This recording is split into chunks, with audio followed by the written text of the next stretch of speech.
Okay, so now at this point, we have Nathan here for. We're going to be doing the bird dog exercise. Okay, this is a good exercise for your core and stabilization for your shoulder. Okay, I'm going to get you guys on your hands and knees. All right. Just back up a little bit. So you're going to raise up one arm. Okay, you're going to raise it straight ahead. Good. So this is balancing on the opposite shoulder here. Okay. And then you're going to raise your opposite leg backwards, straight back. Good. Straight.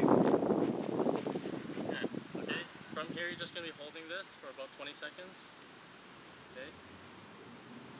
How our breathing patterns should be? Like, should we be breathing fast? Should we be breathing slow? You want to be breathing slow. You want to be engaging your core. Okay, trying to lock in your abs. Okay. Okay. Okay, and let's switch arms and legs. Okay. So point straight ahead. Okay. To make it a little harder, Maria, let's raise your foot off the ground. Okay. Let's try Gina. Let's try raising your other foot. Nope. And try holding that. Okay. Definitely Maria's better at this than I am. Okay, so let's switch arms again, switch arms and legs.